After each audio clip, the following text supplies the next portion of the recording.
Por favor, confírmenme que se vea de forma correcta la presentación, así esperemos unos minutitos más que sigan agregando gente Sí, y se ve. empezamos. A los que ya entraron, si alguno tiene de forma digital o de última, le puede sacar una foto y mandarla a alguno de los grupos. De la actividad número 2 sería, que es la que hay que armar un modelo. Si alguien tiene eso hecho, estaría bueno que lo manden. Así lo podemos trabajar sobre uno que hayan armado ustedes, digamos, y podemos ir completando o corrigiendo si es que hay algo para corregir. Así que si alguno tiene algo de eso, por favor lo mande al grupo de su comisión, así yo lo proyecto.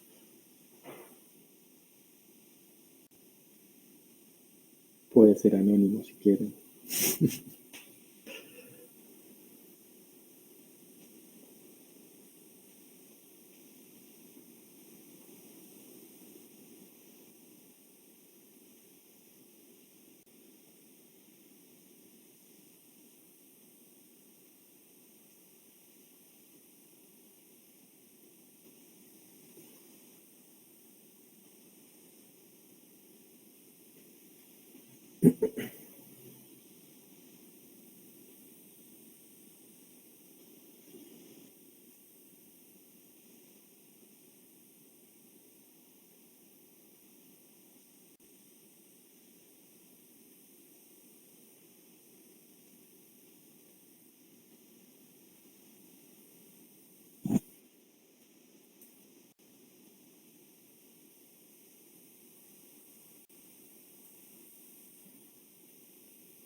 Bueno, en que vayamos empezando.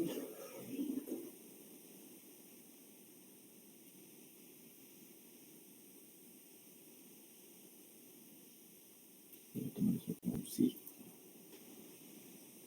Sí.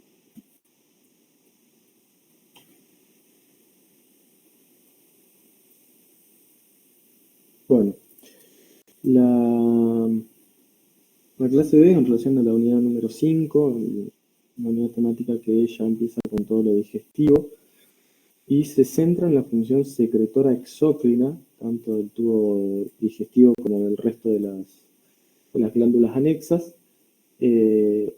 Hablo y aclaro que es solamente la función exócrina porque la función endocrina, enteroendocrina y toda la regulación del proceso digestivo es mucho más amplio que lo que vamos a ver acá, ¿sí?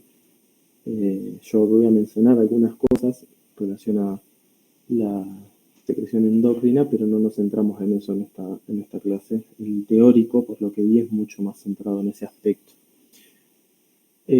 Antes de arrancar con los puntos de la guía, la idea es ir haciendo la guía, nada más que de forma virtual. Tampoco la idea es que sea una clase magistral. Yo les voy a ir haciendo consultas como cuando estábamos en clase, como la última vez, y la idea es que participen, ¿sí? Antes de arrancar yo quería que vean esto es sacado del Guyton, y quería que vean la magnitud de los volúmenes que manejamos en relación a secreciones exócrinas, como mencioné, ¿no? Las secreciones son bastante amplias en cuanto a su volumen, todos son volúmenes diarios.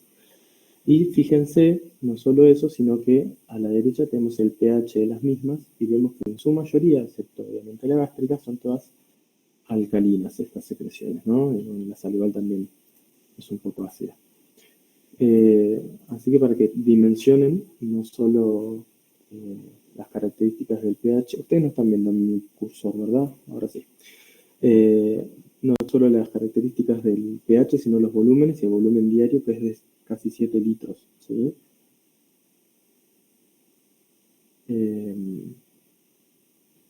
Bueno, el primer punto dice lo siguiente, que tenemos que analizar distintos modelos, los vamos a ir desglosando de a uno, que tiene todos los mecanismos celulares involucrados en la secreción de en las distintas porciones y estructuras del sistema digestivo. La idea es identificar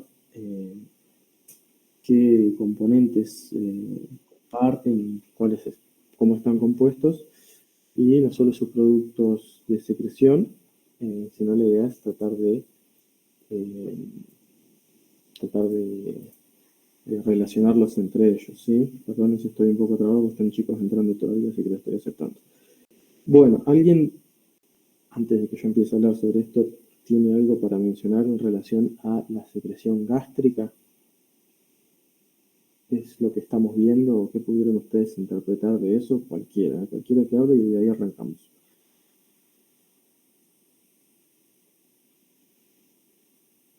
No se peleen, no hay respuestas erróneas acá. ¿Qué significan las agregaciones en los canales de potasio? Ustedes tienen las referencias abajo de las imágenes en el práctico. Me parece que enfocarse en eso es irrelevante, por eso no las puse directamente. Más allá de los nombres de los canales, lo importante son las corrientes de flujo iónico, ¿sí? Quién los lleva y quién los trae no es tan relevante. Ponerle un nombre, ¿no? Obviamente saber que hay distintos tipos de canales y en base a estos esquemas identificar si se trata de un mecanismo que es activo, es decir, que es energéticamente demandante o no, es importante. Los nombres, la verdad que no me parecen. Si se los quieren aprender y repasar, no los puse acá porque quedan muy feos, están en la guía abajo. Profe, y eso que dice abajo, no entiendo, es de o sea, es de cada canal de cada uno de esos. Por ejemplo. Claro, abajo tenés todas las referencias y te dice qué son los canales y los nombres. Reitero, me parece que no es relevante centrarse en eso. No creo que nadie les pregunte exclusivamente por el nombre del KCNE3. ¿Se entiende? No es el punto. Si no sabes para qué está o cuál es la función que tiene, menos útil es. Me parece que empecemos por lo más macro y después si quieren ir a los canales en sí, obviamente háganlo. Pero empecemos por lo más macro. ¿Qué estamos viendo en el gráfico este?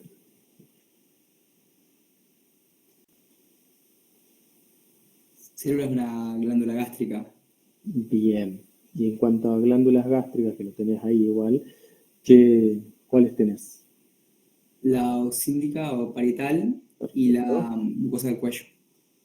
Bien, o las pilóricas o antropilóricas, ¿sí? Que tienen distintas funciones, ¿no? Las glándulas oxínticas o del cuello, tienen distintas células, entre ellas son las del cuello, las principales, y las otras son las parietales, que tienen distintas funciones. ¿Cuál estamos viendo acá? Estamos viendo las parietales en el gráfico C y aquellas células que son del cuello, que son similares a las de la superficie, en el extremo más luminal de la glándula, que serían las células que mencionan como superficiales. Y las superficiales en el gráfico. Exacto, que sería el B. Entonces, tienen funciones totalmente distintas, tienen morfologías totalmente distintas, y ¿quién se puede animar a describir cómo funciona la célula gástrica parietal y, digamos, cuál es el producto que genera, digamos, cuál es su función y cómo lo lleva a cabo? Mirando lo que está ahí, ¿sí? Y obviamente si leyeron otra cosa, lo pueden ir agregando.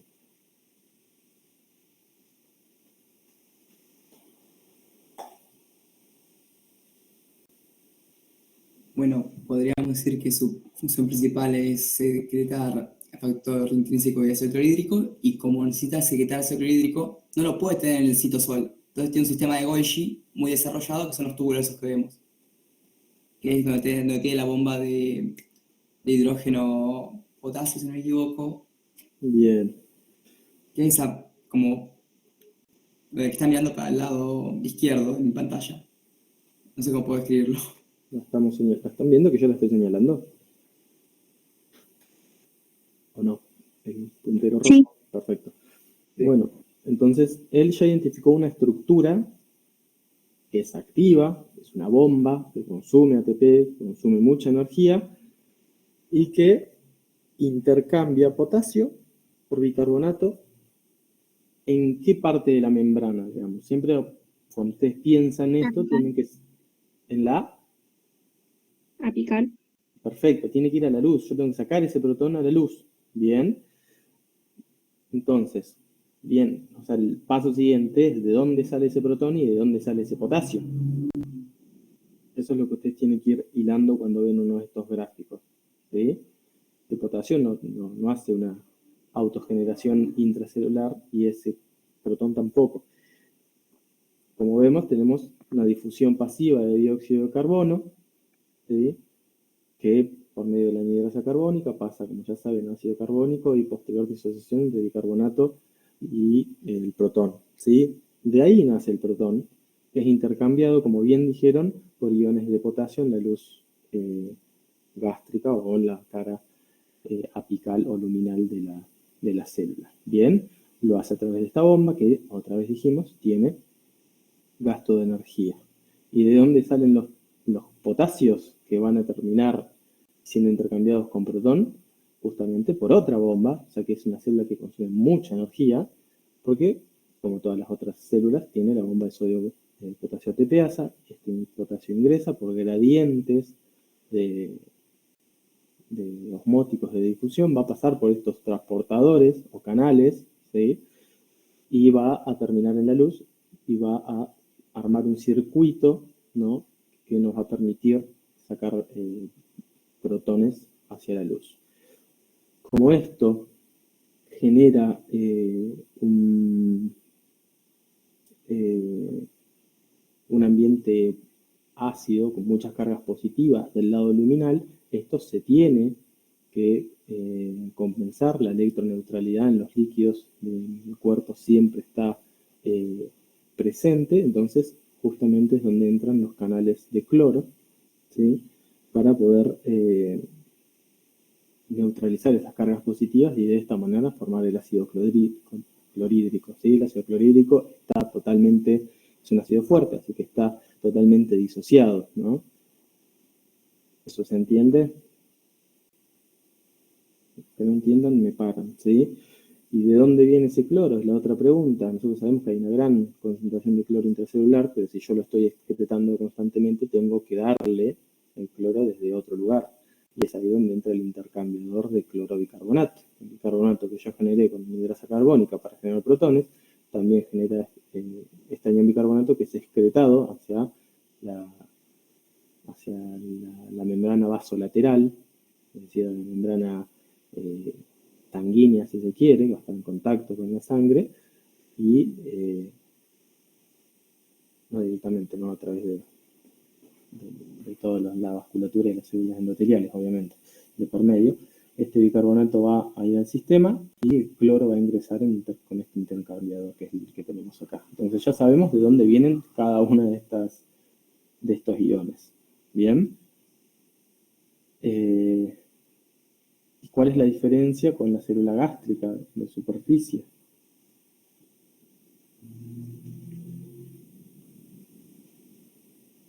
¿Se escucha, profe? Sí, sí, te escucho perfecto. Bueno, la función de la célula gástrica es mantener un pH alcalino para aguantar las secreciones ácidas del jugo pancreático.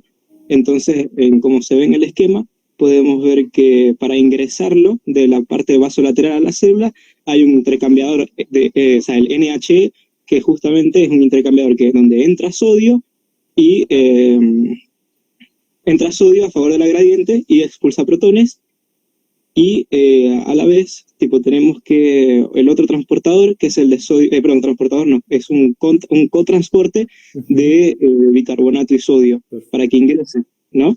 Perfecto. Y luego de eso, para secretarlo hacia la parte luminal, tenemos un intercambiador de cloro-bicarbonato, donde el bicarbonato que ingresó por el intercambiador NBC, tipo, es secretado hacia la parte, hacia la luz, y el sustento para el intercambiador o sea, el sustento del otro intercambiador del NH es el dióxido de carbono del trabajo metabólico de la célula propiamente dicha. Bien. Perfecto. Entonces tenemos una célula que tiene una función de protección, ¿sí?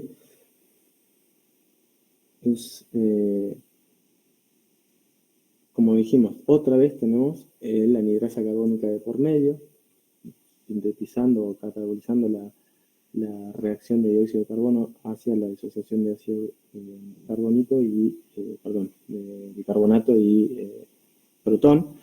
Pero acá tenemos una función distinta. Fíjense que lo que yo saco a la luz es un bicarbonato, ¿sí? No es un protón, ¿sí? Lo que yo meto al sistema es un protón, no un bicarbonato. Tienen funciones diametralmente opuestas. Como bien dijeron ustedes, esta célula tiene la función de generar primero una secreción mucinosa, que no está descrita acá, y una secreción hidroelectrolítica como la que estamos viendo, ¿sí? Este mucus va a generar la barrera protectora mecánica y la barrera protectora química la está generando el mecanismo que estamos viendo, que básicamente, como bien describieron el compañero, perdón si no sé quién habló, pero no lo puedo ver, la salida del bicarbonato, ¿sí?, tiene que neutralizarse con una carga positiva, que es el sodio, ¿sí?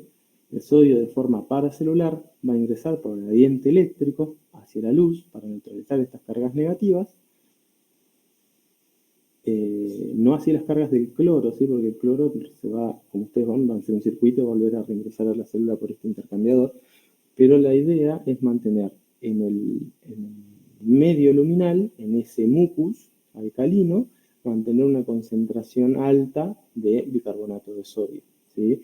Y este bicarbonato de sodio va a contrarrestar la acción ácida que pueda llegar a tener, obviamente va a tener va a generar lesión a nivel de la célula si se pone en contacto directo. Entonces tiene esta función protectora de que el ácido producido por las células parietales, que tiene un pH menor a 1, 0,8 dicen algunos autores, pueda pasar por el tracto digestivo, pasar por el estómago en este caso, y no generar lesión. ¿Bien? Esto, yo insisto en que todos estos transportadores secundarios que requieren energía, siempre tenemos las bombas presentes, esto requiere energía, mucha energía. Se estima que hay casi 1500 calorías de gasto energético para producir solo 1 litro de jugo gástrico al día. Es muchísimo. Dijimos que gastas 1500 calorías solamente en esto. No me cierran las cuentas por ahí. ¿Por qué no adelgazo? Dicen ustedes. Bueno, después veremos eso cuando vean toda la nutrición. Pero para que vean el gasto energético que tiene para producir solamente el jugo digestivo inicial. Bien.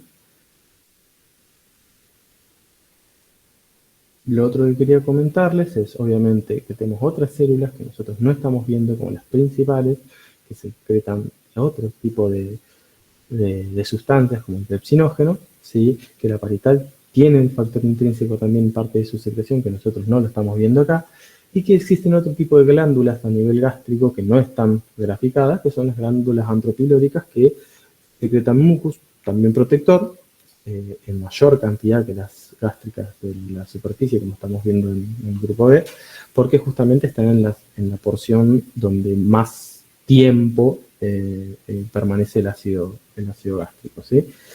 Y obviamente también producen una hormona que es la gastrina, que más adelante verán la utilidad que tiene, ¿sí? Pero para que vean que no, una misma célula tiene múltiples funciones y no simplemente una función hidroelectrolítica, sino generalmente también tiene un componente orgánico de secreción. ¿Vamos bien por ahora? Profe, entonces lo superficial es más que nada lo que estarían secretando es bicarbonato, o sea, moco también, pero es despreciable, o también, No, o sea, no es despreciable la secreción mucosa que tiene, la secreción mucinosa no es despreciable.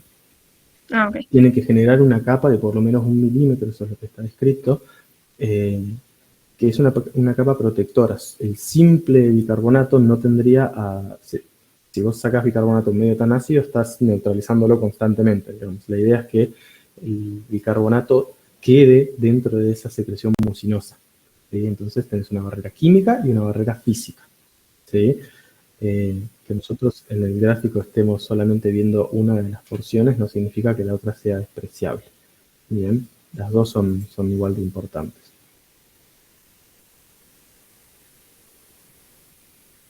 Vamos bien por ahora.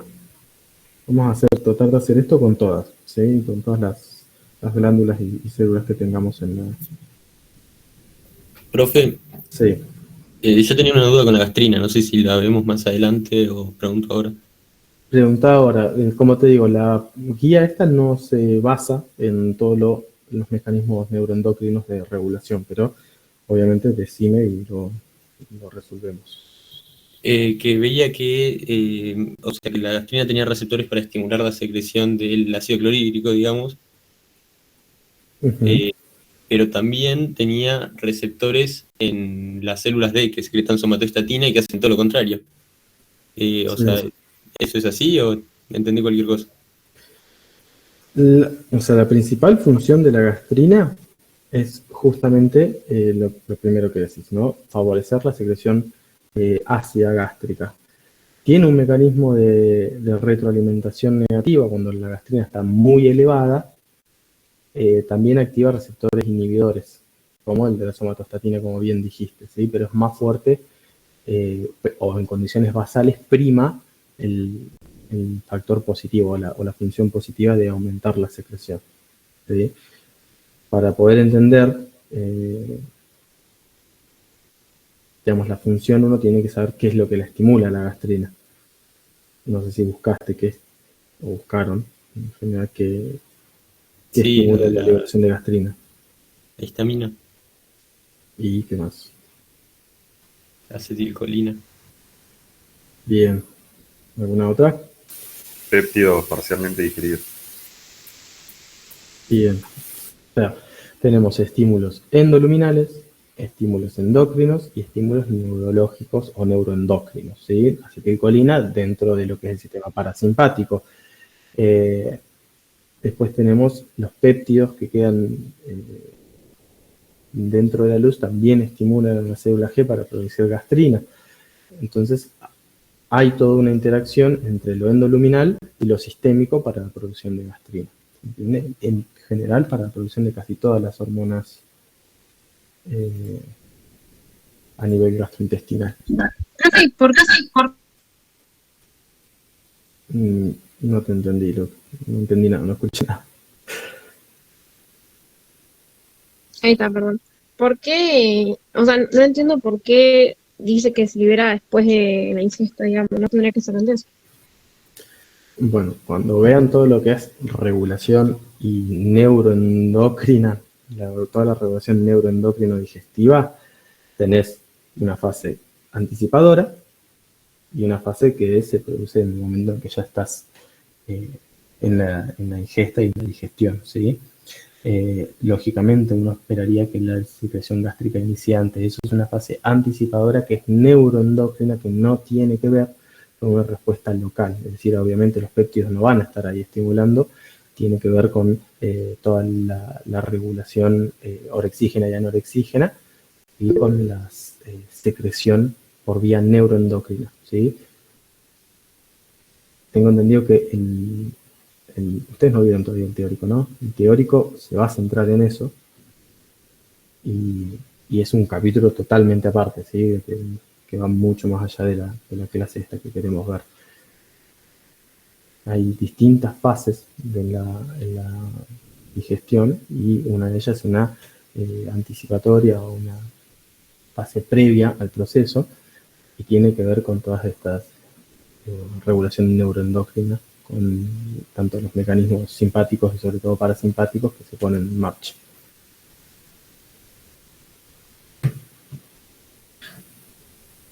Continuamos. ¿No tienen alguna otra duda? Hola, ¿se escucha? Sí, se escucha perfecto. No, sí, le quería hacer una consulta acerca de esto de las fases. No sé si se refiere a la fase cefálica, la fase gástrica y intestinal.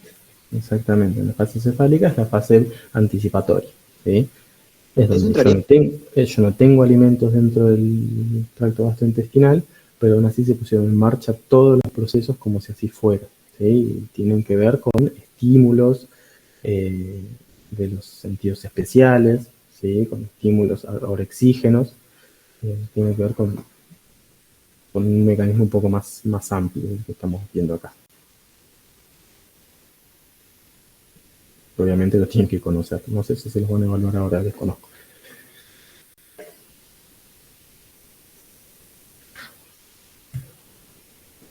¿Seguimos? Sí, sí. Bueno, acá tenemos una célula de una cripta barra vellosidad del intestino delgado y habla de la secreción de bicarbonato principalmente. Van a ver que hay millones de canales.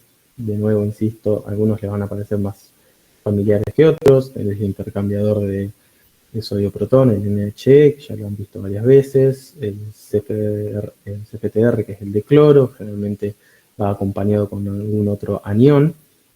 El NKCC y un montón de canales de potasio que muchos se repiten, como este que vemos acá y el JX, que ya los vimos en la célula gástrica productora de ácido clorhídrico, pero que reitero, aprenderse los nombres me parece un sinsentido.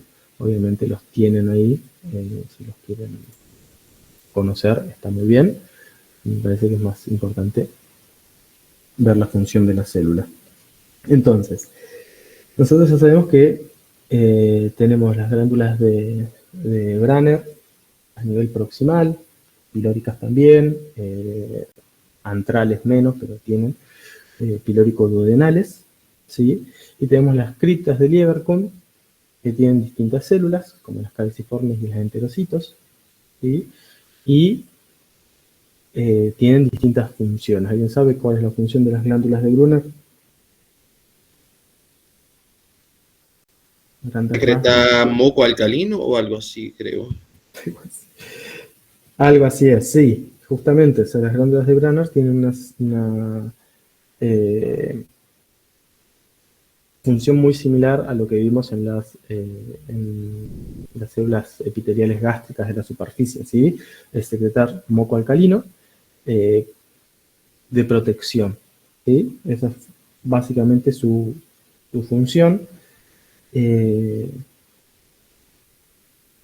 No hay mucho más, ¿sí? La secretina también no solo estimula la secreción ácida, sino también la liberación de mucina por las glándulas de Branner, lo que tiene sentido, ¿no? Si aumenta la acidez gástrica, también quiero aumentar la capa protectora o el grado de protección que puedo generar. Bien, tiene la función de proteger la pared duodenal, bien, pero acá no estamos viendo una glándula de Branner, acá estamos viendo una célula que ya está en una cripta o en una vellosidad intestinal, ¿no? Estamos viendo un enterocito. ¿Están de acuerdo?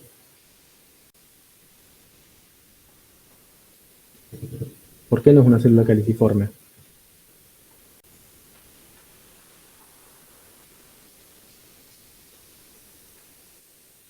Las células, las criptas y las vellosidades tienen dos tipos de células, caliciformes y los enterocitos. Yo les aseguré que era un enterocito y les pregunto por qué no podría ser una célula caliciforme. ¿Por las vellosidades? Bien, primero no tienen la conformación típica de una célula caliciforme. Bien, por un lado. No tiene forma de cáliz. Y por otro lado estamos viendo que tiene una secreción de tipo hidroelectrolítica. No tiene una secreción mucosa o mucinosa como tienen característicamente las células caliciformes. Entonces las células caliciformes tienen la función de secretar moco protector. Seguimos con lo mismo, ¿no? Pero después tenemos los enterocitos, que es lo que estamos viendo en el gráfico, que secretan de forma activa tanto cloruro como bicarbonato, generando una secreción básica, que es casi 2 litros al día, que esta secreción básica lo que tiene como finalidad es neutralizar el quimoácido que viene desde el estómago, ¿sí? ¿Y cómo lo hace? Bueno, tenemos ahí un gráfico que tiene muchísimas bombas, como ya dijeron, pero lo que a nosotros nos interesa es nuevamente ver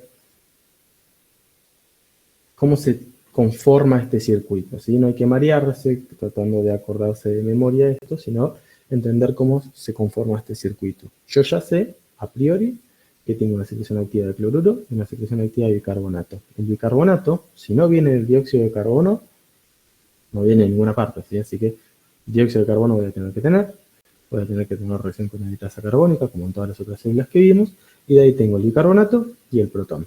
Bien, el bicarbonato se intercambia en este caso con cloro, o pasa a la luz por cotransportadores, con cloro también, como lo ven acá. Y este cloro a su vez es intercambiado, tanto por bicarbonato, formando un loop muy similar a los que vemos siempre. Ven que este mecanismo de corriente de un ion y contracorriente posterior se repite. ¿Sí? Lo pueden identificar eso, que siempre es el cloro o el potasio en el caso de la célula productora de ácido clorhídrico, como el ion que yo mando a la luz luminal, a la luz de la célula, la cara luminal de la célula, es después reingresado en contratransporte con lo que yo realmente necesito, o la función final de esta célula, que es alcalinizar el medio. ¿Se entiende cómo se arma este circuito? En este caso se ve favorecido porque este es un cotransportador y también puedo excretar bicarbonato junto con el cloro. Bien. El bicarbonato se absorbe por un lado, el protón se intercambia con sodio por el exchanger en la membrana vasolateral, como ya vieron también en otras células. Y obviamente tenemos el mismo grado de la bomba sodio-potasio ATPasa para poder generar la energía, la bomba primaria y todos estos transportadores de activos secundarios. Bien, básicamente es esa la función que tiene en cuanto a lo que es la secreción hidroelectrolítica, ¿no? Nuevamente, una secreción activa de bicarbonato y cloro para poder neutralizar el quimoácido que viene desde el estómago. Pero además secreta otras cosas un enterocito. ¿Alguien sabe qué otras cosas puede secretar un enterocito, ya yéndonos más allá de este esquema? Aminoácidos, glucosa. ¿Secreta aminoácidos? Ah, perdón. No, perdón, pero escuché mal. Pensé que había preguntado absorbe. Obviamente. La función absortiva nosotros no la estamos viendo acá. Estamos viendo solamente la función de excreción exócrina. ¿Sí? Entonces, hablando de excreción exócrina, ¿qué otra cosa el enterocito puede ir liberando? Que tienen que ver con la absorción, obviamente. ¿Agua por el flujo de iones? Bien, eso sería parte de la secreción hidroelectrolítica. ¿Sí? Todo este gradiente de iones va a generar en definitiva un arrastre de agua, como bien decís. ¿Sí?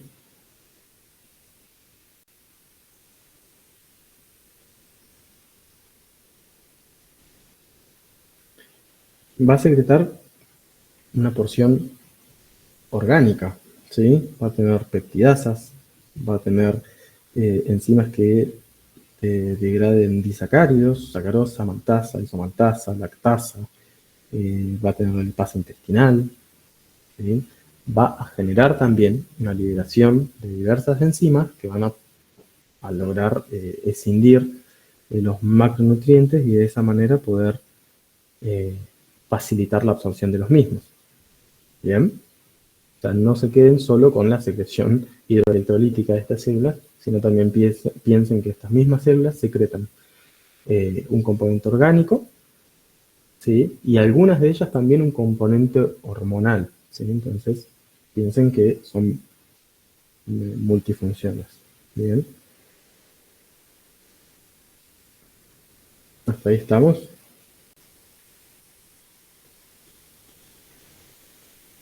Sí, profe. Sí, profe. Bien. Acá no está graficado, ¿sí? Nosotros vemos que por la membrana vasolateral ingresa mucho sodio, ¿no? Sodio que sacamos con potasio. Pero este sodio termina también en la luz intestinal, ¿sí? Indefectiblemente, si yo saco cargas negativas como bicarbonato y cloruro, estoy generando un gradiente negativo, que es lo que están viendo acá, ¿sí? Y eso favorece el pasaje de sodio también hacia la luz. No está graficado, pero debería estarlo. Yo tengo un polo negativo de la célula, las cargas positivas obviamente van a tender a neutralizar las mismas. ¿Se entiende eso? Eso debería, no sé por qué no está verificado, pero bueno, está escrito. Hay un arrastre eléctrico de los iones de sodio por las cargas positivas a través de la membrana, ¿no? Bueno. Ese tipo de iones sodio sería para celular, ¿no? Sí, no está escrito, pero no está graficado, pero sería por vía paracelular, como van a ver que se repite en muchas oportunidades. Bueno, y cuando hablamos de glándulas salivales, ¿qué pueden decir respecto a la conformación de las mismas? ¿Cuáles conocen? ¿Dónde están ubicadas? ¿Qué funciones tienen cada una de ellas? La idea es que hablen más ustedes que yo, pero bueno.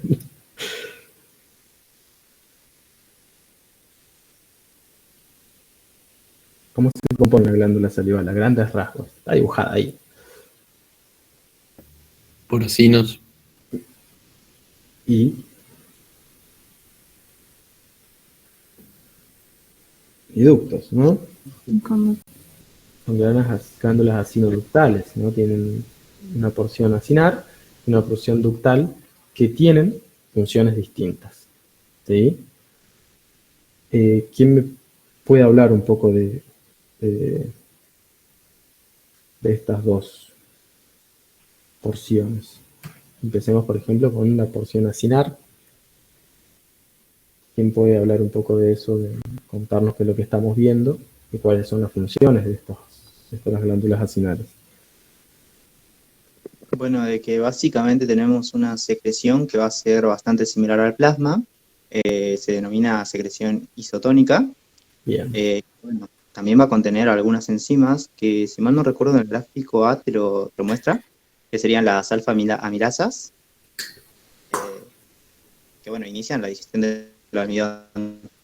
Y bueno, para hacer una comparación con las células ductuales, tenemos que, bueno, estas básicamente van a cambiar la secreción a una secreción más de tipo hipotónica por el tipo de los intercambiadores que posee.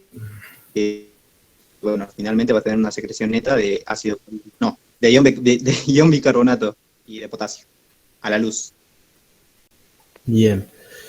Entonces él describió bien que tenemos una secreción inicial dada por las células acinares que tiene una composición hidroelectrolítica similar al plasma, pero cuya principal función es tener una secreción enzimática, ¿sí? La ptialina, o en realidad la alfamilasa, como él dijo, la amilasa salival, mucina, depende cuál de las glándulas salivales estemos hablando, van a tener mayor o menor producción de mucina. Bien. Por ejemplo, las parótidas tienen una secreción serosa, las sublinguales tienen tanto serosa como mucinosa, y las bucales, que son las pequeñas que están dentro de la cavidad oral, solo son mucinosas. Bien, tienen distinto porcentaje de secreción de un tipo o de otro, de acuerdo al tipo de glándula salival que estemos hablando, pero en líneas generales todas se comportan de la misma manera. Tienen estas glándulas acinares que secretan el componente orgánico, ¿sí? Y las glándulas ductales, las células ductales, perdón, que van cambiando el componente hidroelectrolítico. Bien, las células ductales no tienen una secreción de un componente orgánico como si lo tienen las células acinares. Bien, entonces nosotros en el primer gráfico lo que vemos es, en el A, es como a grandes rasgos uno tiene una secreción inicial de cloruro de sodio que después a nivel de las células ductales se modifica, ¿sí? Y lo que tenemos es un componente de disminución de este cloruro de sodio y un aumento del bicarbonato y del potasio. ¿Bien? Ahora, ¿cómo sucede esto? Bueno, lo vemos en más detalle en cada uno de estos gráficos. En el gráfico B, lo que primero tenemos que identificar es cuál es el estímulo, y lo tenemos acá abajo, ¿sí? La acetilcolina, medidor del sistema parasimpático, a través de la vía del inositol trifosfato, va a generar la activación de no solo canales de cloro, sino también la liberación de estos gránulos enzimáticos que tenemos graficados en las células acinares. Bien. Y también va a generar, por este mismo gradiente de cloruro, un gradiente electroquímico negativo hacia el ductos que va a generar el pasaje, para completar la electroneutralidad paracelular de sodio. ¿Ven? Nuevamente aparece el sodio de forma paracelular, neutralizando cargas negativas que están siendo liberadas de forma activa a través de canales específicos. Bien, ven que estos mecanismos son bastante reiterativos. Y nuevamente tenemos de forma reiterativa la formación de anhidrasa carbónica, la formación de bicarbonato y protón por la anhidrasa carbónica a partir del dióxido de carbono, para, por un lado, tener el cloruro disponible que voy a después eliminar. Bien, como ya vimos, el intercambiador otra vez se repite, voy a excretar los protones, voy a ingresar el sodio, que lo voy a terminar excretando nuevamente por las bombas activas del sodio potasio ATPasa, y de esta manera yo me genero el gradiente necesario de de cloruro, para liberarlo de la célula, a la luz ductal, y generar el gradiente que va a hacer pasar no solo sodio, sino también agua hacia la luz de la glándula salival. Bien, ¿y cómo se va modificando esto con el transcurrir de la secreción a través del ductus en las células ductales? Lo primero que vamos a ver es que hay una resorción activa del ion sodio. ¿Eso lo identifican? Sí. Tenemos una reabsorción. Entonces, si es reabsorción, yo tengo que partir desde la luz hacia la vasolateral. Tengo los ENaC y el NHE. ¿Sí? Ambos en el mismo sentido. Reabsorben sodio. Disminuyo el sodio adentro de la luz de la glándula. Bien. Y también secreto de forma activa iones de potasio. ¿Sí? Ni siquiera saben el nombre, pero acá está. Por lógica tiene que haber un ion de potasio saliendo para compensar las pérdidas positivas que estoy reabsorbiendo. ¿Eso lo ven? Y por otro lado dijimos que había una reabsorción también activa del cloro. ¿Y cómo lo hacen? Fíjense que los CFTR no siempre tienen el mismo sentido. Los otros eran un cotransporte, este es un subtipo que es un contratransporte. Son todos canales de cloro, pero que no tienen ni el mismo elemento para transmitir siempre, ni lo hacen en el mismo sentido siempre. ¿Se entiende? Hay un montón de este tipo de canales. En este caso, es un intercambiador de cloro con bicarbonato. Entonces, como nosotros dijimos, a nivel macro, reabsorbíamos cloruro de sodio y excretábamos bicarbonato de potasio. ¿Sí? Y obviamente, si nosotros reabsorbemos sodio y cloro, este tiene que pasar a la membrana tiene que atravesar la membrana vasolateral, porque no se puede quedar dentro de la célula, y lo hace a través de estos canales que tenemos. Bien. Profe, una duda. La reabsorción del cloro por el cotransportador, ¿sería por transporte activo secundario o Exactamente. no? Por el arrastro de los iones de sodio también, ¿no? Exactamente. Sí, todas estas son transportes activos secundarios. La única bomba que tenemos en este caso que gasta energía de forma activa, que es la promotora de todos estos transportes secundarios, es la bomba de sodio potasio ATPasa. Bien, tiene que estar.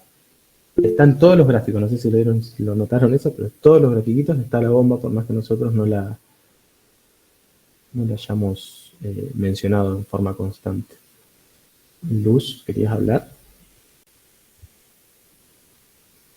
Profe, Sí. tengo una consulta. ¿Por qué cuando dice, o sea, los canales de potasio, hay una flecha que obviamente sale hacia la luz o hacia el vaso lateral y hay un signo de pregunta? En realidad no conocen el nombre, no está identificado. ¿Ves que acá tenés el nombre? Eso significa. No está identificada la estructura específica. Bien, entonces se asume que debería haber una corriente de potasio hacia el exterior y que los iones de cloro que están reingresando a la membrana vasolateral tienen que ser compensados con una carga positiva, en este caso sería el ion potasio. ¿Y cómo mantengo el potasio alto para que salga hacia un lado y hacia el otro? Con la bomba. ¿Entiendes? Los signitos de pregunta son simplemente que no se identificó la estructura.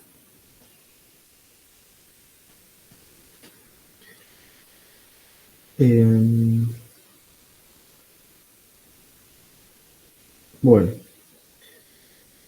como ven ahí tenemos una reabsorción de sodio y una secreción de potasio, que es lo que estuvimos mencionando, y también genera, si bien acá no está descrito, como estaría descrito en la célula acinar, también genera una diferencia de gradiente de voltaje, ¿sí? Y eso facilita, se vuelve más negativa la luz del conducto salival, y eso facilita la reabsorción pasiva de iones de cloro.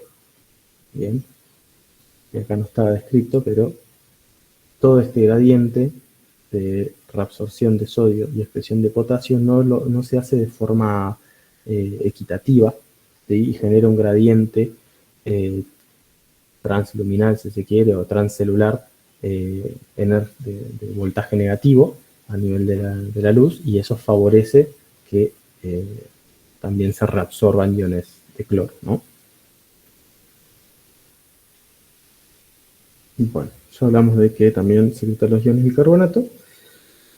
Y esto genera un cambio bastante drástico de la composición. Pasamos de que era similar al plasma, la composición iónica de la secreción inicial, y posteriormente disminuye mucho las concentraciones de sodio y cloro, que pasan de ser arriba de 100, 140 para el sodio, 110 para el cloro, a ser alrededor de 15 milequivalentes litro. Y el potasio, que pasa de ser similar al cloro, hablamos de 3, 4 milequivalentes, pasa a ser hasta 30, ¿sí? Lo mismo con el bicarbonato, que se multiplica por 2 o 3, pasa de un bicarbonato sérico de 24 y sube hasta 50 o incluso 70 milequivalentes. ¿Sí? Lo que nos habla de que no solo es muy distinta la composición, sino que también es muy alcalina. Bien, eso cambia cuando la secreción aumenta en relación a los distintos estímulos y hay una mayor producción de las células acinares.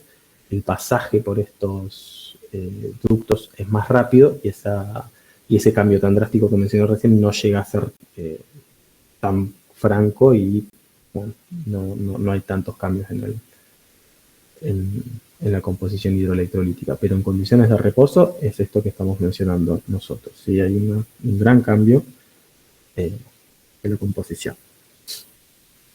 ¿Seguimos?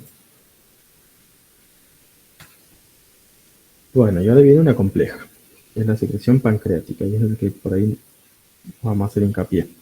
Estamos un poco lentos, me parece, así que vamos más rápido. Porque si no, no van a llegar los chicos que estaban a las 8. La secreción pancreática es muy similar en estructura a la secreción salival que vimos recién, ¿no? Tiene células acinares y células ductales. Bien. Lo que dice acá es que esta secreción salival y la pancreática, las pone juntas, por eso son similares en composición, tienen un componente hidrosalino, rico en bicarbonato, y un componente orgánico rico en enzimas. Y obviamente es más rico en enzimas la secreción pancreática que la salival, ¿no? Ya identificamos que la fracción orgánica está secretada por las células acinares y que aquella hidrosalina y la fracción hidrosalina la manejan principalmente las células ductales.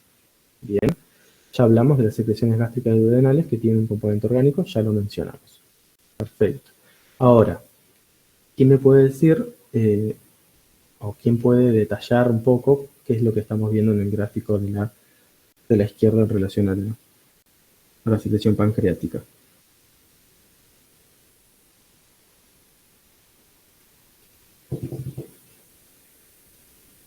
Vamos. Empiecen por donde sea, vamos. Continuamos. Empiecen por los acinos nuevamente. ¿Qué tipo de secreción tienen? ¿Cuál es el componente orgánico que secretan?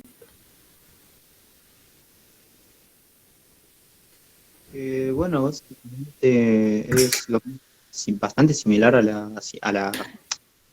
bueno, me la ve. El punto es que Sí, secretan la, proenzimas. la- las eh, enzimas salivales.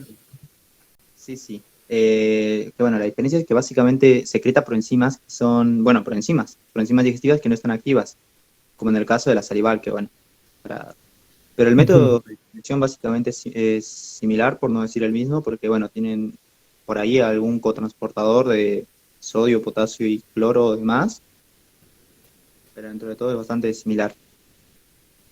Al- y bueno, ese sería el componente orgánico, el hidrosoluble sería los electrolitos, sería el cloruro de sodio. Perfecto. Entonces, nuevamente tenemos una solución que es rica en cloruro de sodio, que también secreta agua por las apoporinas que estamos viendo en este gráfico. Todo esto es una sola célula, la han dividido para que podamos diferenciarlas, ¿no? Pero todo esto sucede al mismo tiempo, todos estos tres procesos en cada una de las células. Lo que vemos es que la secreción mucinosa y enzimática, en este caso orgánica, se da a través de las vesículas que tenemos muy cerca de la cara apical, esto sería apical y esto sería basolateral, eso ya lo tienen claro, y que tiene un estímulo que aumenta el calcio intracelular que promueve la secreción de estas enzimas, ¿no? La liberación de estas vesículas. ¿Cuál es ese estímulo? Bueno, hay muchos. Después lo repasarán, pero basándonos en esto, uno tiene un componente orgánico e hidroelectrolítico que se parece a lo que es el mecanismo, como bien mencionaron, a nivel salival. Pero ¿qué enzimas tenemos?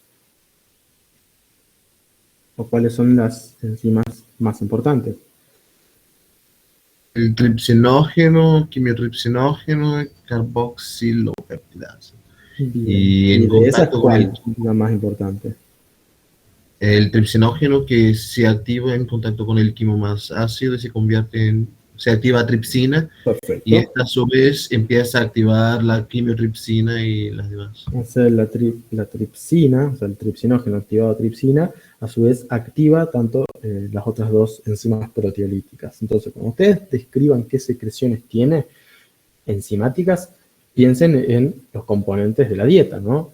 Necesito enzimas proteolíticas, enzimas lipolíticas y aquellas que escindan hidratos de carbono, ¿sí? Para que no pierdan el orden y no se olviden de ninguna. Entonces, ahí me hablaste solamente de las proteolíticas. Las lipolíticas también están presentes, tienen lipasa, fosfolipasa, la hidrolasa del colesterol y también tiene amilasa pancreática para digerir los hidratos de carbono. Entonces, si ustedes se plantean de esa manera, difícilmente se las puedan olvidar. Bien. Y la pregunta sería, si yo estoy generando una liberación de enzimas proteolíticas, ¿por qué estas células que están cuesta abajo, si se quiere, de la secreción no están digeridas? ¿Por qué no están rotas? ¿Por qué esas enzimas proteolíticas no están destruyendo estas células? Básicamente por eso, porque son proenzimas, no son enzimas. Ajá. O sea que no están activas. Se Claro. activan cuando entra en contacto con un ambiente, como con el quimo que está más ácido. Bien. Porque, como dicen mis compañeros, son simogios. Es un péptido más grande que cuando entra con el quimo se incinde y ahí adquiere actividad. Bien. El tripsinógeno tiene la característica, como ustedes dicen, de activarse por el contacto con el quimoácido. También se activa por una enterosinasa, ¿sí? Que esto está en la pared del enterocito, en la cara luminal del enterocito, o sea que no se va a activar hasta que entre en contacto con la luz intestinal, ¿sí? Y también se puede autocatalizar. El tripsinógeno no solo, la tripsina activada no solo activa el quimiotripsinógeno y la carboxipolipeptidasa, o la proenzima de la carboxipolipeptidasa, sino que también escinde el tripsinógeno, el tripsinógeno tripsina. ¿Sí? ¿Se entiende eso? O sea que la misma tripsina activa el tripsinógeno. Yo tengo una duda de que leí que la tripsina se secreta con su propio inhibidor. Exacto. No entendí bien eso. Eso es un factor muy importante. No queda liberado a si hay contacto o no con el quimoácido únicamente, sino que también hay un inhibidor. ¿Sí? Las mismas células secretan un inhibidor de la tripsina, es decir, los acidos pancreáticos secretan un inhibidor de la tripsina. Bien, entonces de esta manera, en el citoplasma acinar se inhibe ¿cómo se llama esto? Se inhibe la activación del tripsinógeno. ¿Sí? No es solo un mecanismo físico-químico, sino que tenés dos mecanismos enzimáticos, una enterocinasa y por otro lado, que activaría la enzima, y por otro lado, un inhibidor de la tripsina o del tripsinógeno en este caso, que está a nivel de la misma producción de la glándula. ¿Bien? ¿Eso entendió? Sí, gracias. Perfecto. Bueno, ¿y qué sucede en el transcurso del túbulo? ¿Quién me puede ir contando esto? Que van a ver que se vuelven a repetir muchos transportadores.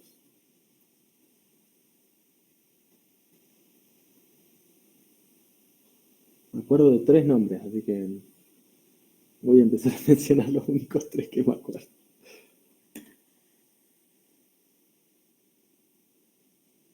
Bueno, Luz, decime qué entendés vos de lo que pasa en el ductus, de cómo se modifica la secreción en el ductus. Profe, pero queda solamente un minuto de llamada. Pues te voy a tener que mandar otro link. Sí, gracias. Bueno, ahí les mando un nuevo link, chicos, perdón esta prolijidad.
Bueno, si querés, anda contándonos qué podemos ver a nivel del ductus como cambio.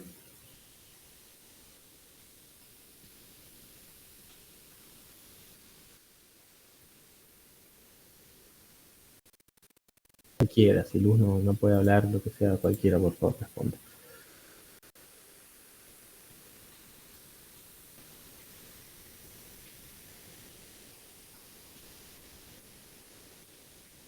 Bueno, hay una secreción, pero también reabsorción de cloruro.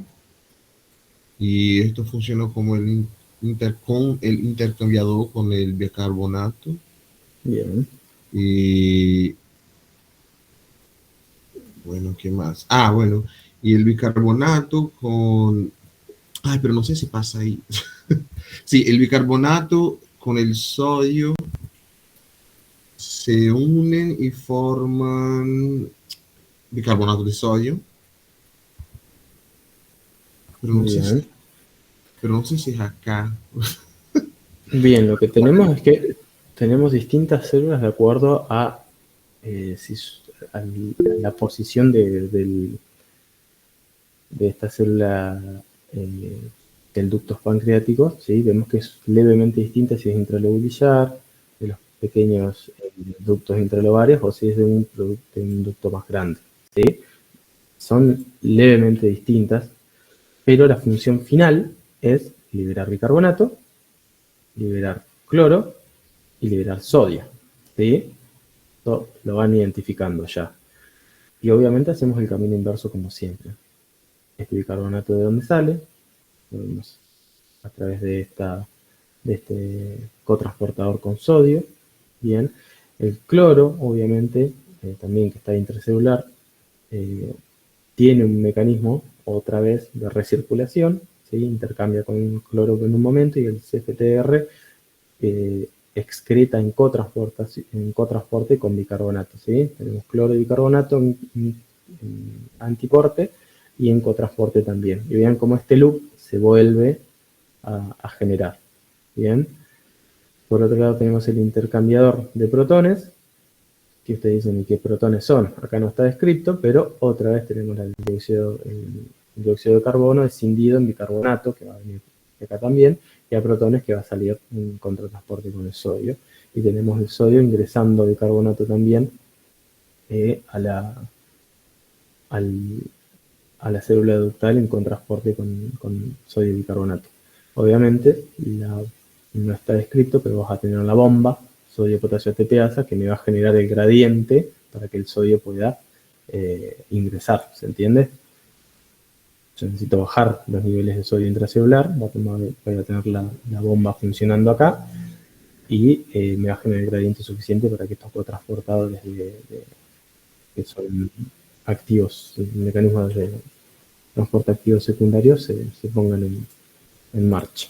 Bien, pero básicamente vamos a tener que, no está escrito, pero o sea, no está acá graficado, pero el ácido carbónico, como dije, el dióxido de carbono se va a escindir y vamos a tener esta reabsorción de protones y la excreción de bicarbonatos a través de estos dos transportadores que involucran el cloro, bien, en el borde luminal. Y los protones que dijimos se intercambian con sodio en la membrana vasolateral o el borde sanguíneo. Y entonces tenemos un movimiento global, si se quiere, de iones sodio y bicarbonato desde la sangre hacia la luz. Esto genera un gradiente osmótico también que por ósmosis va a arrastrar agua. Todos estos procedimientos, todos estos procesos, por ósmosis también arrastran agua hacia el ducto pancreático.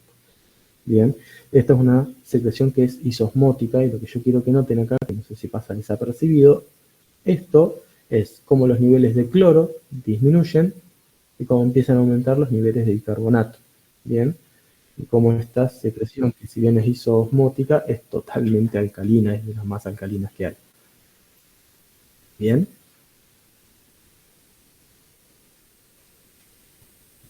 Bueno, si ustedes tuviesen que hablar de cuáles son los estímulos para la secreción pancreática, ¿cuáles pueden pensar? Rápidamente. La secretina, la acetilcolina. Bien. ¿Y? Colecitoquinina. La CCK. Sí, muy bien. La CCK es uno de los mediadores endocrinos y parácrinos más fuertes que tiene para la secreción no solo de pancreática, sino también a nivel de la contracción de la vesícula biliar para la liberación de bilis en su totalidad hacia el intestino, ¿sí? Como bien dijeron, la acetilcolina, acuérdense la acetilcolina siempre como mediador o como medio final de la vía parasimpática, bien, y la secretina que también, la lógica es, si necesito, si hay un estímulo que me haga secretar más ácido, tengo que tener el mismo estímulo que me haga secretar el componente orgánico que va a digerir ese alimento que me gatilló inicialmente la respuesta ácida. ¿Se entiende eso? Por eso la secretina también me va a favorecer la secreción tanto ácida gástrica como alcalina pancreática. Y la protectora que habíamos visto en las glándulas de Brana. Sí, profe, una consulta. Yo tenía del boron que el estímulo más fuerte para inducir esa secreción estaba por la secretina. Sí, la secretina tiene mayor implicancia a este nivel. Como dijimos, si la secretina favorece la secreción ácida gástrica, también va a favorecer la secreción básica pancreática, y no es la ACINAR, sino es más en relación al ductus. Yo lo tengo como centro acinar, ¿está bien? Sí, son células centroacinares, sí. Estamos hablando de la misma estructura. Yo les reitero que la regulación neuroendocrina de esto es compleja y que hay que repasarla, ¿sí? Hay que estudiarla y tratar de armar esquemas. Bien, no solo se queden con el mecanismo celular de las secreciones, sino tienen que tratar de englobarlas dentro de todo un mecanismo de autorregulación neuroendocrina. Bueno, hasta acá estamos, ¿verdad? No lo mencionamos, pero viste que habíamos dicho que todo esto secretaba, todos estos gradientes de iones generan un transporte acuoso asociado. Bueno, está graficado acá abajo. No lo mencionamos, tienen las acoporinas 1 y 5 principalmente, la 1, que es el gradiente de agua que nos va a generar la solución hidrosalina a ese nivel. Bueno, ya nos queda menos. Vamos con la secreción hepática. Yo quería que vean lo que dice es, bueno, que la secreción biliar también presenta un componente orgánico y un componente inorgánico. La idea es que ustedes ubiquen el polo basolateral y el apical de la célula, que supongo que lo van a poder hacer rápidamente, y que identifiquen los mecanismos responsables tanto de la secreción orgánica como del componente inorgánico. Bien. Y acá sucede algo muy similar, ¿no? Ustedes, ¿dónde estaría? O sea, si yo estoy señalando acá, sería la porción apical de las células, ¿verdad? Hacia la luz. El sinusoide hepático sería en este caso. Y la vasolateral, esto ya lo tienen en claro. Si ustedes están perdidos cuál es la luminal y la vasolateral, busquen la bomba. La bomba siempre va a estar en la cara vasolateral de la célula. ¿Sí? Ahí no le pueden errar. Entonces, ¿quién se encarga del componente orgánico y quién se encarga del componente hidrosalino de esta secreción hepática?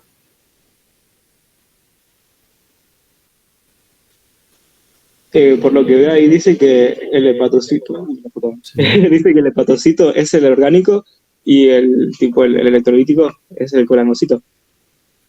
El colangiocito, perfecto. ¿Sí? Entonces tenemos algo similar. Tenemos una secreción orgánica que discurre por un ducto que le va, en su transcurso, le va modificando el componente hidrosalino. Bien, fíjense que eso es bastante reiterativo en todas las glándulas que estuvimos viendo. Perfecto. Centrémonos en el hepatocito y en la secreción orgánica. Tienen un machete ahí al lado, pero la idea es que me vayan diciendo qué cosas pueden encontrar como composición de la bilis y digamos, qué componente orgánico tiene esa luz del canalículo biliar.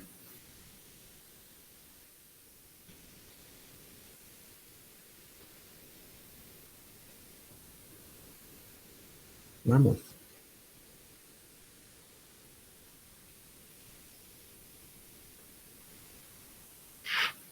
Bueno, el ácido biliar lo que tiene son esas sales biliares que ayudan a la emulsificación de lípidos para hacer más eficaz la acción de la lipoproteína lipasa. Perfecto. O sea, tiene una función de emulsión de partículas lipídicas. Muy bien. ¿Y algo más? Supongo que entre otras secreciones orgánicas podría estar tipo lo que dice en el cuadrito de la bilirrubina y todos los factores que son del hepatocito para la producción de otras cosas en el cuerpo. No está en el cuadro, pero supongo que ¿cómo se llama? Del sistema de renina-angiotensina-aldosterona, tengo entendido que uno de esos mensajeros es sintetizado en el hepatocito. Sí, el angiotensinógeno. No lo estarías excretando al angiotensinógeno. Pero no iría tipo a la luz del sinusoide, pregunto. No, porque eso es una vía excretora exócrina. Yo no quiero el angiotensinógeno, que es un parámetro endocrino, liberarlo a la luz. No tendría su acción. ¿Sí? El angiotensinógeno tiene que ser transformado en angiotensina y eso lo hace principalmente a nivel pulmonar. Sí. Entonces no sería un componente orgánico exócrino el angiotensinógeno. Bien. Bien. Si lo son, como vos dijiste, todos los ácidos biliares, fosfolípidos, y lo que no me mencionaron es que también tiene productos de degradación, productos de desecho. ¿Sí? Hay una excreción de bilirrubina que está dada por estos transportadores de aniones y cationes orgánicos. ¿Los ven? Creo que eso no era endógeno. O sea, yo tengo anotado cualquiera, que las sales biliares y la bilirrubina son endógenos. Y que no están en la secreción. Bueno, acá tenés una pequeña ayuda de memoria. A nivel de la secreción tenés sales biliares y bilirrubina. La bilirrubina obviamente también es endógena, pero se excreta a nivel del hepatocito y va a conformar parte del circuito enterohepático de la bilirrubina, que es parte del segundo cuadro que nadie me mandó, pero bueno, vamos a ver. ¿Se entiende? La bilirrubina es un producto de degradación final de es Sí, destrucción de la hemoglobina, ¿no? Como buen producto de desecho hay que liberarlo. ¿Entiendes? Que vos lo hagas en poca magnitud no significa que no lo excretes. Lo excretas por las heces, lo excretas por la orina. Okay. Entonces, es parte de un producto de liberación, de desecho, ¿no? De excreción. Bueno, entonces dijimos que los hepatocitos tienen las funciones metabólicas principalmente y tienen estas grandes cantidades de ácidos biliares y colesterol y de otros productos de desecho como mencionamos. Y a medida que esto va transcurriendo se va modificando como dijimos. Uno de los estímulos también va a estar en relación con la secretina, como mencionaron ya en otras glándulas. Y por ahí lo más relevante de esto es que, bueno, ya hablamos de las funciones, pero por ahí lo más interesante es que vean cómo volvemos a generar un gradiente de bicarbonato y cloruro a la luz del colangiocito, a la cara apical del colangiocito, para nuevamente tener un pH básico, que es lo que tiene la bilis. ¿Sí? La bilis es una secreción básica que también tiene como finalidad ir neutralizando el quimoácido que va transcurriendo por el tracto digestivo. Bien, fíjense que acá tenemos también intercambio de NH, el cotransporte de sodio y bicarbonato, el NKCC, ven como todos estos transportadores se van repitiendo, ¿bien? Y la secreción final de la bilis hepática, como ven, es muy similar a la plasmática, ¿sí? 145 de sodio, 5 de potasio, 28 de bicarbonato, ¿sí? Por eso es básica en relación al pH sanguíneo, tiene un poco más de bicarbonato, pero es bastante similar. Y vean cómo la bilis que está almacenada a nivel vesicular, esto cambia bastante, ¿sí? Como pierde sodio, como gana potasio, gana calcio, pierde cloruro, pierde bicarbonato, pero sobre todo concentra sales biliares y bilirrubina. Bien, y esto lo hace por, básicamente, deshidratación de esa secreción, perdiendo agua. Bien. Esto no está graficado, no tiene que ver con el gráfico que estamos, pero es algo que sucede. Hasta ahí estamos. ¿Quieren hablar algo más de esto, secreciones hepáticas? O pasamos directamente al segundo cuadro. Era un punto más largo, era bastante largo y tedioso. ¿Pasamos? Profe, Sí. ¿qué es el taurocolato? El taurocolato. Sí, son productos de gluconoridación y degradación de compuestos orgánicos que a los que se le agrega taurina, por eso tauro, como también lo van a encontrar con leucina. son formas de glucuronidar y de esa manera permitir el transporte de lo que hayas glucuronidado hacia la luz, ¿sí? Es un paso previo a poder excretarlo.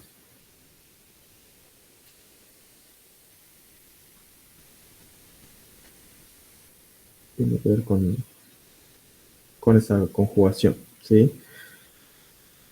Los gluco y los tauro conjugados son los ácidos biliares que estás mencionando vos, y que son con glicina y con taurina, y justamente tienen esta conjugación, lo que le permite es hacerlos pasibles de excreción a través de los transportadores de ácidos y cationes orgánicos. Bien.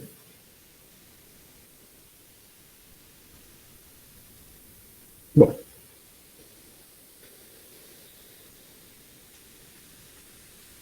Y el segundo punto, por ahí más el siguiente, perdón, esto lo saqué del teórico, que no sé si va a ser el mismo que vieron el año pasado, pero esto es para que vean la cantidad de mediadores parácrinos y endócrinos que hay, ¿sí? Nosotros mencionamos secretina, mencionamos colecistoquinina, somatostatina, pero fíjense todos los que hay y que se liberan en distintas porciones del tracto gastrointestinal, ¿sí? Por distintos tipos de células enterocromafines, células D, L, I, etcétera, que tienen distintas ubicaciones y tienen distintas funciones, ¿bien? Entonces, simplemente para darles un pantallazo de que nosotros acá mencionamos 2 o 3, porque nos estamos basando en la secreción exócrina, pero esa secreción exócrina tiene una regulación enteroendocrina, autócrina, parácrina y endocrina que involucra múltiples mediadores. Profe, la profe hoy en el teórico estuvo dando vueltas sobre esto un rato y Sí. no le terminé entendiendo qué es lo que tenemos que saber para el parcial, porque dijo tanto que... Esto es muy complejo. Lo importante es que ustedes sepan los mediadores que están. Estos son los más importantes, con la serotonina que no está descrita acá, pero también es bastante importante. Si ustedes entienden la función que tienen y dónde se liberan, facilita mucho, ¿sí? Por ejemplo, los péptidos similares al estoy poniendo un ejemplo, ¿no? Los péptidos similares al glucagón, lo que van a hacer es dar sensación de saciedad, van a inhibir la motilidad gastrointestinal, promoviendo la sensación de saciedad, pero porque se liberen a nivel del intestino distal, o sea, que está llegando quimo al intestino distal, y eso es una señal anorexígena, es una señal de que yo tengo que detener mi ingesta porque ya se considera que debería ser suficiente, ¿se entiende eso? Entonces, por ejemplo, pensarlo de esa manera me va a ayudar a mí a entender cómo la colecistoquinina se activa a nivel de la luz y me va a producir quiénes son los precursores o los estímulos, ¿no? Presencia de ácidos grasos, ácidos, proteínas, y me va a estimular la secreción biliar, como dijeron ustedes, y la secreción pancreática. ¿Bien? Tienen, acuérdense, todas las hormonas tienen una función metabólica, intracelular, una función endocrina y una función conductual también, ¿sí? Cuando uno habla de las hormonas que tienen una función conductual, es que los mecanismos que disminuyen la motilidad digestiva como mecanismo de saciedad también son anorexígenos a nivel central y son una señal al sistema nervioso central que me va a cambiar la conducta y yo voy a dejar de ingerir. ¿Sí? Entonces piensen siempre en esos 3 componentes, ¿no? El propio autócrino, el endocrino y el conductual. En todas las hormonas que lean, pero lamentablemente son muchísimas, que las tienen que conocer las que están puestas acá y las que vieron en el gráfico. Por ejemplo, nosotros de estas prácticamente no hablamos de ninguna porque son todas células especializadas en este tipo de secreciones. Células enterocromafines de tipo G, de tipo X, D, etc. Nosotros ni las mencionamos porque tienen una secreción endocrina pura. ¿Se entiende?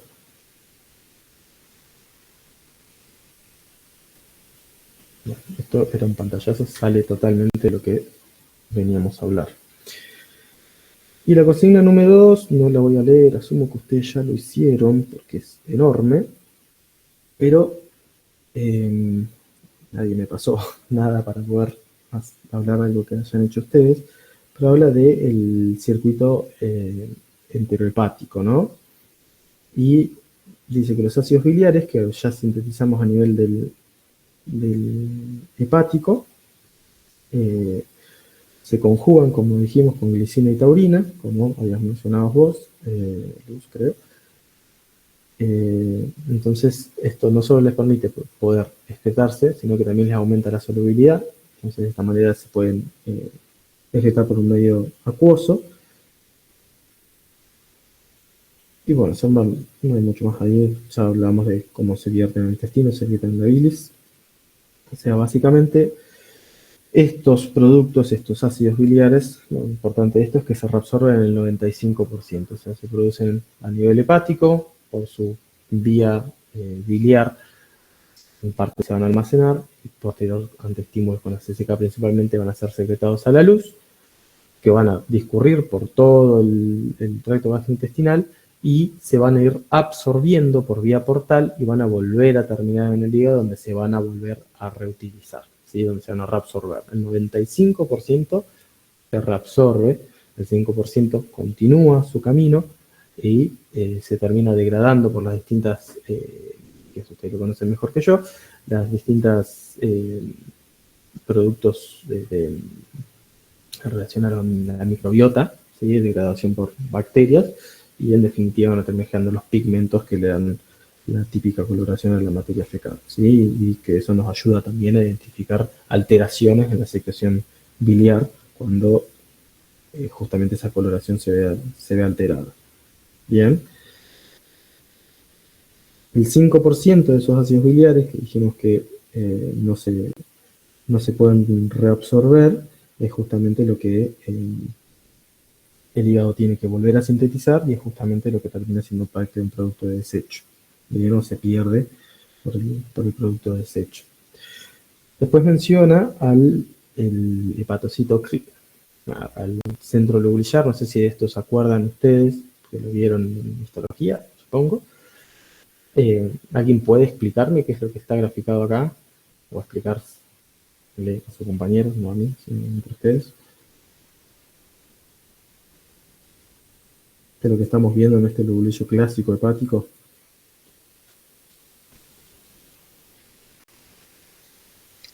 Por lo que entiendo de esto, son como modelos que no existen realmente. O sea, no es que no existen, pero son como formas de ver la circulación dentro de los lobulillos hepáticos. Y el violeta es el lobulillo clásico y que va a tener en el medio la vena porta, creo. No me acuerdo bien, pero como que explica la circulación hacia adentro. Bien, tenemos un hexágono que es el lobulillo clásico, que sí no es una estructura, para entenderla no es la característica funcionalidad, por eso después se le agregan el lobulillo portal, como vemos acá, o la unión entre dos lobulillos para poder explicar las zonas. Porque uno tiene que entender cómo fluye el flujo sanguíneo y cómo lo hace el flujo biliar. Y vemos que son a contracorriente, como tenemos acá en las flechitas, ¿sí? El flujo nutricio sanguíneo, arterial y portal. Ustedes saben que principalmente la oxigenación y el flujo nutricio se da por vena porta en el hígado, ¿sí? 75% versus el 25% a nivel arterial, pero se da en este sentido, ¿sí? Empiezan en la tríada portal y terminan en la vena centrolobulillar. Pero los canalículos sinusoides hepáticos lo hacen en sentido inverso, ¿sí? La bilis fluye desde la vena centrolobulillar, no del interior, sino que empezarían próximas a la misma, hacia la tríada portal, ¿sí? Y esto determina zonas. ¿Alguien se acuerda qué son estas zonas? ¿O por qué determina zonas en base a qué? Esas zonas determinan la gravedad del daño hepático. Creo que cuanto más cercano al sinusoide, digamos, a la vena central, perdón, más... No, mentira, al revés. Cuanto más cercano a la tríada portal, más grave es el daño. Yo te digo, sí, pero depende de qué daño, ¿sí? Si yo tengo mi componente sanguíneo nutricio acá, las zonas más alejadas, es decir, las zonas más próximas a la vena centrolobulillar, son las que están más expuestas o más propensas a sufrir isquemia, a hipoxia, ¿sí? Si mi oxígeno cae, mi DO2 cae, por alguna causa, cualquiera sea, lo más clásico es un bajo gasto, lo más clásico es una falla cardiogénica, ahí lo vas a ver. Cuando mi DO2 cae, las zonas afectadas van a ser la zona 3, que es la más alejada, ¿sí? El oxígeno va a difundir, se va a consumir en las primeras dos zonas, y la zona 3 va a ser la más afectada por un componente hipóxico isquémico. Profe, Sí. yo por lo que tenía entendido, si tipo, primero se irriga la zona 1, luego la 2 y la 3, entonces por lo que recuerdo de esto, si había alguna falla en la irrigación en la fase 1, tipo, estás hablando de una falla tipo re grande porque es como la zona que primero se irriga, no sé si me estoy equivocando. Exacto. O sea, sí, exactamente, estamos hablando de lo mismo. No es solamente la zona 3 la que se va a ver afectada. De acuerdo al grado de hipoxemia que vos tengas, se van a ir afectando en este orden, ¿no? Se puede ver afectada la 1, sí, pero primero se va a ver afectada la 3 y la 2 y posteriormente la 1. ¿Bien?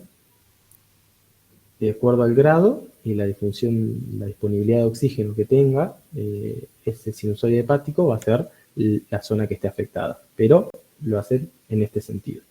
Bien, distinto es si tu noxa es tóxica. ¿Se entiende eso? Si mi noxa es tóxica, es lo inverso, porque la mayor concentración del tóxico va a estar triada portal, va a estar en zona 1, y se va a ir perdiendo esa toxicidad a medida que nos alejamos. Entonces, cuando hay una noxa tóxica, lo primero que se va a ver afectado va a ser la zona 1, y en menor medida zona 2 y posteriormente zona 3. ¿Eso se entiende? O más o menos. Sí, se entiende. Bien. Entonces, para eso nos sirven las zonas. Esa es la lógica, digamos. ¿Nos cambia algo en la práctica clínica? La verdad que no. Pero es una manera de entender la fisiopatología, ¿sí? Bueno, cuando hablamos de que esto pasa, de la circulación enterohepática que habíamos mencionado, son dos grafiquitos que muestran básicamente el mismo circuito, ¿no? Vemos cómo la secreción biliar va a, tanto del colédoco, ya sea por los hepáticos comunes o la vesícula, van a llegar al intestino. Gran parte de estos ácidos biliares, acá te pone la bilirrubina como ejemplo, pero todos los ácidos biliares se van a reabsorber, parte de ellos van a pasar a la circulación general, ¿sí? Y esta pequeña porción que no se reabsorbe, por una parte va a ser metabolizada por la microbiota hacia urobilinógeno y posteriormente va a ser excretada dando la coloración de las heces, y aquellas que no se reabsorbieron y pasaron a la secreción, a la circulación sistémica, en el caso de la bilirrubina, va a ser también excretada a nivel renal y va a generar el urobilinógeno a nivel urinario. Bien, entonces son las dos vías de excreción, en este caso de bilirrubina, pero que también puede ser de ácidos biliares en el caso de las heces, no así del renal. Y esta porción que se pierde, que es el 5%, es la que el hígado tiene que constantemente reponer. Bien. Bueno, esto es básicamente lo mismo. Pero Sí. entonces una porción del urobilinógeno sí se reabsorbe para volver a utilizarse. Del urobilinógeno no, de la bilirrubina en este caso. Ah, bueno, listo. De la bilirrubina. Profe, ¿por qué el hígado sintetiza más ácidos biliares? O sea, Porque entiendo que no se pierden por las heces, pero no entiendo por qué. como la bilirrubina, parte de la misma no se puede reabsorber y se pierde, la secreción basal del hígado está dada en relación a reponer esas pérdidas fisiológicas que se dan, que son muy pocas. ¿Sí? Si reabsorbes el 95%, realmente estás perdiendo muy poco. Entonces la secreción de sales biliares del hígado de forma basal es bastante escasa, digamos. Reutiliza muchísimo de lo que está circulando y solo tiene que producir un 5% de todo lo que secreta. ¿Se entiende?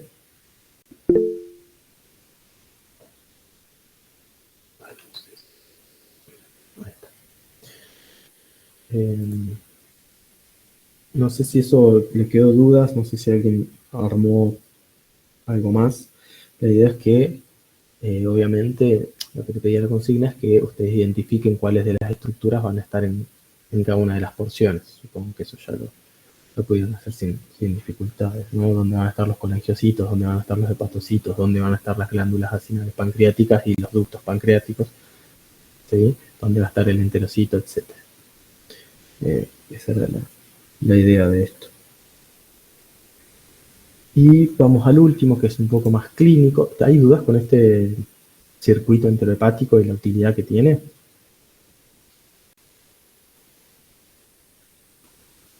¿No? Bueno. Piensen que los ácidos biliares, o las sales, en realidad son ácidos biliares inicialmente, son un vehículo de excreción de sustancias de desecho. No son el desecho en sí. Entonces por eso yo lo reutilizo. Por eso el hígado es muy eficiente en reutilizarlos. Bueno, y la consigna número 3 está, básicamente para que la vayan haciendo ustedes.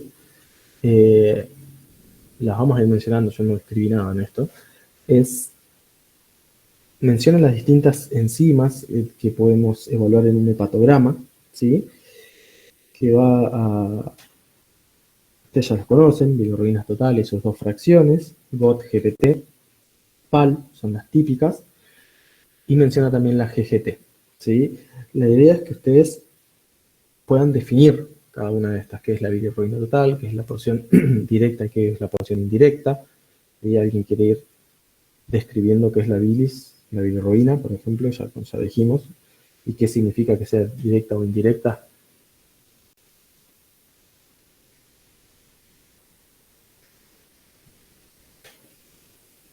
No se peleen, please.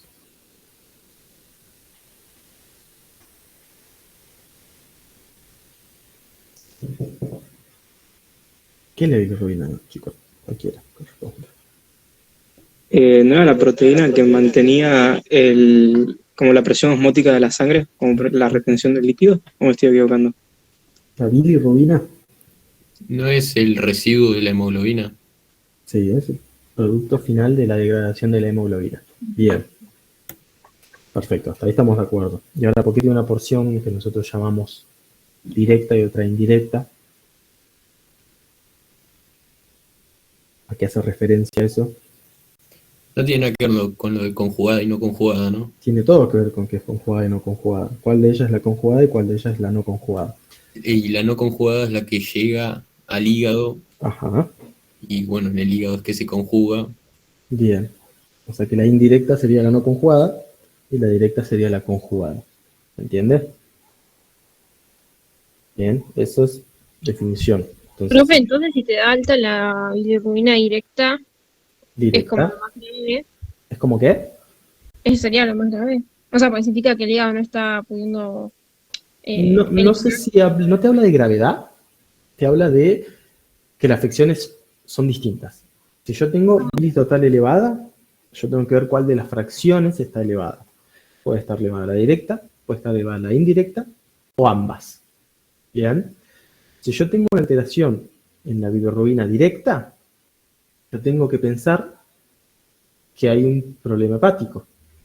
¿Se entiende? Yo tengo bilirrubina directa, es decir, el hígado está conjugándola, pero no la está excretando. Bien, por eso refluye y la tengo en plasma de forma elevada. Ahora, si yo tengo bilirrubina indirecta elevada, dijimos que es previo a la conjugación, entonces yo tengo que pensar que mi degradación, la hemocateresis, está siendo en demasía, está aumentada o está exacerbada. ¿Bien? ¿Se entiende eso? ¿Se entiende? No me habla de gravedad, sino que me habla de a dónde tengo que apuntar el problema. Y si yo tengo aumentada ¿Y la eso indirecta, pasaría en el falciforme, por ejemplo? ¿O nada que ver? O sea, como cualquier hay... anemia hemolítica, sí, estás en lo correcto. Cualquier anemia hemolítica va a cursar con bilirrubina indirecta aumentada. Que por lógica, si tenés, por eso uno no habla de bilirrubina indirecta, habla a predominio de. Tengo bilis total aumentada, predominio de directa o indirecta. ¿Por qué? Porque si mi pool de bilirrubina total está aumentada, probablemente mi bilirrubina directa también esté aumentada. Pero la que predomina de las dos va a ser la indirecta. Entonces yo ahí pienso en hemólisis o en alguna causa que me aumente la degradación de eritrocitos. ¿Entiendes? Por ejemplo, un sangrado masivo, un hematoma grande retenido que yo no evacué, se va a degradar in situ, se va a reabsorber esa bilirrubina y me va a aumentar la bilirrubina indirecta. Y no tengo hemólisis, pero tengo un aumento en la destrucción de eritrocitos por un hematoma, por ejemplo. ¿Entiendes? Bueno, ¿qué es la GOT y qué es la GPT? Nos voy a apurar un poquito porque estamos medio cortos de tiempo. ¿Qué es GOT y GPT? ¿De qué me hablan? Son las transaminasas. Bien. ¿Qué función tienen? ¿Y dónde se encuentran?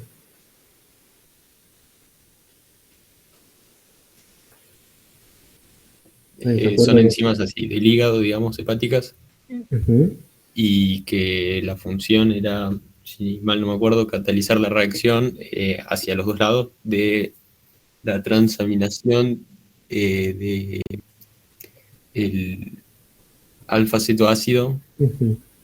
y el oxalacetato, o el otro no me acuerdo, el aspartato, puede ser, Perfecto.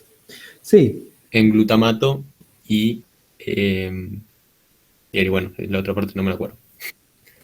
está bien. Justamente esa va a ser la función. Por ahí uno tiene que pensar dónde están ubicadas dentro del hepatocito. Eso es importante. ¿Sí? Son intracelulares, son luminales.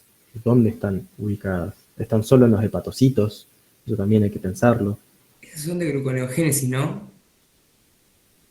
No, no están tan relacionadas con la gluconeogénesis. No se veía como en los músculos. Bien. Primero, no son exclusivas. ¿Sí? Son exclusivas del hepatocito. Y son intracelulares, están en el citosol, no están en las membranas. ¿Entiende eso? Entonces me hablan de un daño hepatocitario cuando están elevadas, porque se liberan al medio. Bien. ¿Y la fosfatasa alcalina? ¿Dónde se ubica?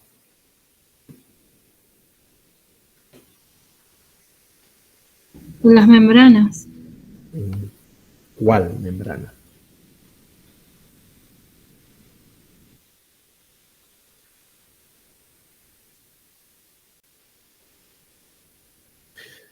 La fosfatasa alcalina. ¿En el hígado o en los huesos? Bien. Pero cuando hablamos del hígado, se ubica en la cara apical, en la cara lobulillar. ¿Sí? Entonces a mí es una enzima que me dice que si se eleva antes que el resto, o en mayor medida que el resto de las enzimas, me permite direccionar dónde está también la alteración. ¿Sí? Si yo elevo más FAD que GOT-IGPT, probablemente tenga una lesión canalicular. ¿Entiende eso? Por eso es importante saber dónde están ubicadas. ¿Me siguieron o no?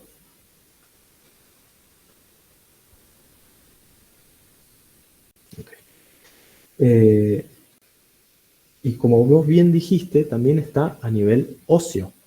¿Sí? Fosfatasa alcalina, fosfatasa ósea. ¿Y cómo sé yo cuál es el problema? ¿Cómo sé yo si mi elevación de FAL es en relación a que tengo un problema biliar, un problema canalicular biliar, o que tengo un problema óseo? ¿Cómo puedo yo diferenciarlas? Bueno, hay laboratorios que lo pueden hacer, te pueden medir cuál es la fosfatasa ósea específicamente. Entonces, si tu total de FAL es en relación a la ósea, lo vas a ver ahí. No está muy disponible esa medición, pero otra que sí está disponible es lo que te menciono acá como gamma GT, ¿sí? Que es otra enzima que está presente dentro del hepatocito. Entonces yo tengo FAL aumentada y gamma GT aumentada, yo ya sé que mi problema es francamente hepático. ¿Se entiende eso? Yo ahí puedo utilizar otras enzimas que son más específicas del hepatocito para poder dirimir mi diagnóstico. Hay muchas más cosas y yo quiero que ahora pensemos justamente en todo lo que tenemos como componente del hepatocito y como producto de ya sea degradación o de síntesis, y que podamos ir llenando esta listita. Entonces, si ustedes tuviesen que mencionar enzimas de necrosis, ¿en cuáles piensan de todas las que estuvimos mencionando? GPT y GOT. Bien, GOT y GPT. ¿Alguien más? ¿Piensa distinto? ¿O le agrega otra? La GGT también, porque es hepatitis. Exactamente. Entonces, principalmente voy a tener GOT, GPT aumentada, GGT, FAL probablemente también, de acuerdo a la extensión de la necrosis. Como marcador voy a tener una bilirrubina también aumentada, ¿sí? Porque no voy a poder conjugarla de manera correcta. Tiene una gran reserva fisiológica el hígado, pero como bien dijeron, GOT, GPT, GGT son las primeras que tengo que buscar cuando estoy pensando en necrosis. De hecho, la necrosis o la hepatitis isquémica, que es en relación a un bajo gasto cardíaco, que es lo que dijimos, cuando te baja la DO2 y la zona 1 está totalmente, zona 3, perdón, está totalmente afectada, seguramente las otras también. Lo primero que te aumenta y muchísimo son GOT y GPT. Estamos hablando de 3.000, 4.000 de GOT y GPT cuando el valor normal es 40. ¿Sí? Estamos hablando de grandes elevaciones. Y la FAL se eleva, pero no en mayor medida. Y la GGT sí también se va a aumentar mucho. Bien. Y cuando hablamos de colestasis, ¿cuáles pueden mencionar? Primero, saben lo que es la colestasis, ¿verdad? No, profe.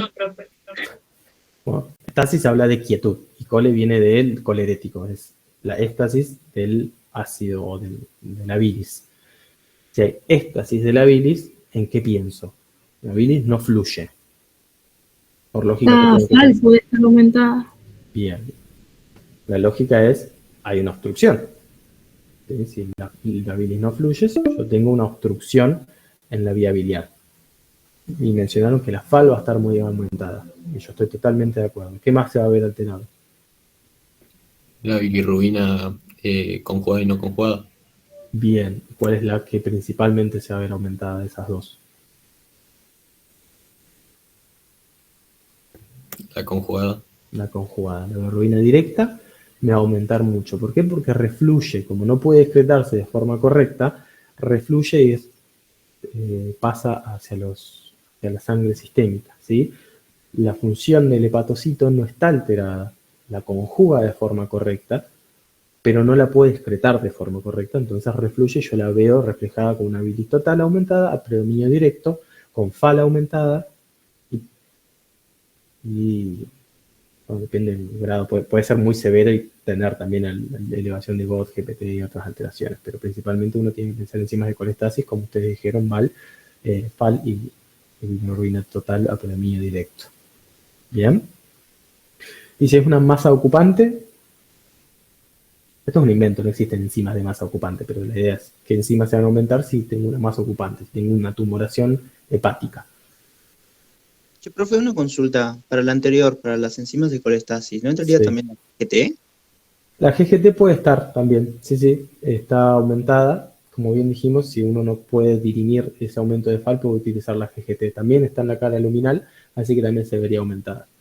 Yo a la GGT la dejo medio de costado porque no la pedimos mucho en la práctica clínica, pero sí, está muy bien pensar que la colestasis va a aumentar la GGT. Y cuando tenés una masa ocupante,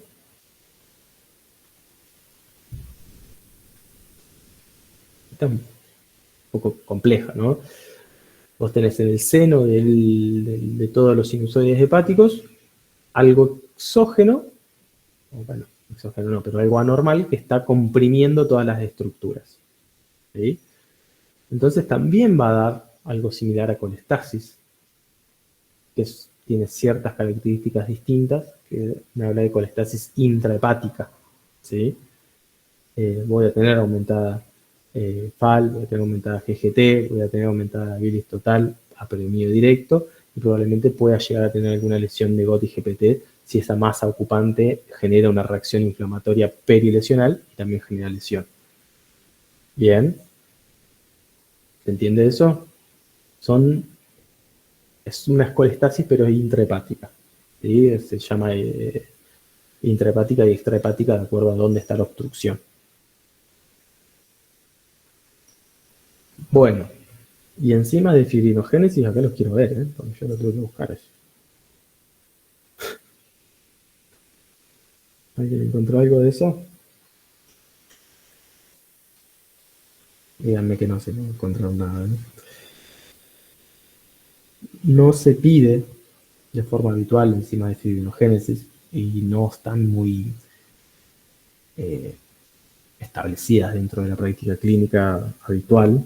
Es muy del sector de patología, pero tenemos varias. Una de ellas es el péptido terminal del procolágeno, los inhibidores tisolares de las metaloproteinasas de matriz, ¿sí? Que me hablan de un proceso de fibrosis, ¿bien? O ya sea porque el producto, el procolágeno sería uno de los productos de fibrosis, o bien por un aumento de los inhibidores de la fibrinolisis. ¿Se entiende? El inhibidor tisolar de las metaloproteinasas de matriz, si está aumentado, me habla de que no se está produciendo la lisis de ese proceso fibrótico, y uno puede asumir que, si está sospechando que sea a nivel hepático, que hay un proceso fibrótico en marcha. ¿Sí? Son aquellos productos que son propiamente en relación a la fibrosis y otros que hablan de la regulación del mecanismo de fibrosis, y en este caso de fibrinogénesis.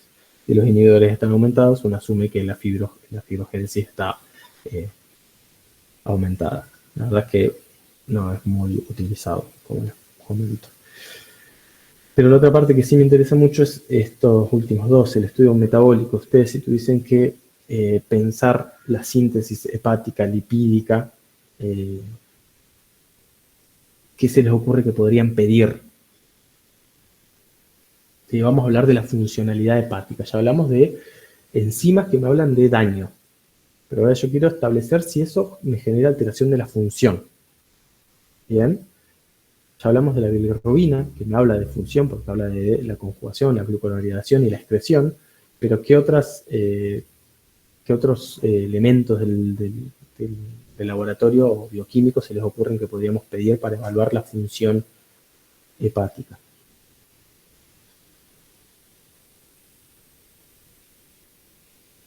¿El colesterol puede ser, profe? Colesterol, bien. Podemos ser un poquito más finos en el colesterol. Ustedes ya vieron en bioquímica todo el circuito de las lipoproteínas, ¿sí? Y cuando hablamos de colesterol, ¿cuál irías a buscar vos para pensar en alteración en la síntesis hepática? Yo quiero saber si mi hígado está funcionando bien, básicamente. ¿A dónde lo voy a buscar? Las LDL. Antes. Las LDL se producen a nivel de lipólisis tisular. O sea, yo busco las VLDL, que son las que produce el hígado. Bien. Puedo buscar ácidos biliares en sangre, se dosan. Puedo buscar triglicéridos, que también se dosan, que se sintetizan en el hígado. Esperen que saco a Felipe, mi gato, que está gritando como un loco. Bien, eso en cuanto a lo lipídico, está muy bien. Y en cuanto a lo proteico, ¿qué podemos pedir para saber si ese hígado está funcionando de forma acorde?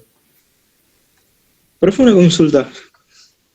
Sí, ¿Se podría evaluar la función de la síntesis hepática si ponemos que el paciente esté en un ayuno y vemos si hay síntesis tipo gluconeo? ¿Eso existe o no está? No está, sí, no está estipulado de esa manera, ¿sí? Uno puede a ver si los depósitos de glucógeno están bajos o no, es un poco más complejo. Hay otras formas de evidenciarlo más categóricamente. Es con la síntesis proteica, ¿no? Albúmina, aptoglobina, transferrina, ceruloplasmina, alfa-1 antitripsina, todas esas son proteínas que se pueden medir y que si están en descenso me hablan de que son todas producidas por el hígado. ¿Sí? La albúmina a la cabeza, transferrina se utiliza mucho, la aptoglobina también. Si están disminuidas, me habla de que la síntesis proteica es escasa. ¿Sí? Otro que puedo pedir es el fibrinógeno, ¿sí? Se utiliza mucho el fibrinógeno, factor de la coagulación primero, también tiene que ver con la síntesis hepática. Bien, y si estamos hablando de factores de la coagulación, tenemos que hablar de cuáles son los que secreta y cuáles son vitamina K dependientes y cuáles no. ¿Se acuerdan de eso? ¿Cuáles son los vitamina K dependientes? La proteína S, la proteína C, el Bien. factor 10, 9, 7 y 2. 10, 9, 7 y 2. O sea, que si yo quiero saber si mi hígado está funcionando bien, tengo dos opciones. Le doy vitamina K para asegurarme el aporte y mido estos factores que mencionaste recién, o mido aquellos que no se relacionan con la vitamina K y no dependen de que tenga un depósito de vitamina K de acorde, que son el fibrinógeno y el factor 5 de Leiden, y el factor 8 también. Pero sobre todo el fibrinógeno y el factor 5. ¿Se entiende por qué hago esa disquisición? Si yo tuviese que elegir uno para saber si mi paciente o la persona en cuestión tiene un déficit proteico, de la síntesis proteica, no busco los que son vitamina K dependientes, porque ahí tengo otro cofactor que podría estar alterado, que me va a dar una falsa noción de la síntesis proteica. Entonces busco fibrinógeno, busco factor 5 o las otras proteínas que mencionamos antes. Bien. Nadie mencionó la coagulación con TP y KPTT, que son maneras indirectas de evaluar la funcionalidad hepática. ¿Sí? Sabemos que tanto la vía directa como indirecta de la coagulación van a estar condicionadas por los factores vitamina K dependientes. ¿Sí? Pero si yo ese cofactor lo tengo o asumo que lo tengo no deplecionado, puedo asumir que esa disfunción hepática me está generando una alteración de la producción de los factores de la coagulación y se me ven alteradas las pruebas funcionales como TP y KPTT. Y otro que les voy a mencionar yo es el amonio. El amonio es un producto de degradación, el hígado transforma el amonio en urea. Yo tengo una disfunción hepática y tengo una falla en el hepatocito en su función. Una de las marcadores de mayor severidad es la hiperamoniemia. ¿Sí? Es una función muy básica del hepatocito que se ve afectada en las fases más severas y críticas de una alteración hepática. Y yo voy a ver el amonio aumentado en sangre. ¿Sí? De hecho, es un criterio para definir la falla hepática aguda. ¿Sí? Hiperamoniemia y que consecuente de la hiperamoniemia me va a llevar a una encefalopatía hepática. Eso más o menos se entendió. Fíjense todos los mediadores que nosotros podemos pedir para pensar en una disfunción hepática. ¿Cómo la podemos evaluar? Desde su composición enzimática y el daño propio del hepatocito a una falla en la excreción o una colestasis o bien una falla en la producción de distintas proteínas y elementos sintetizados por el hígado. Bien, generalmente van de la mano, obviamente, pero uno puede establecer la severidad con eso.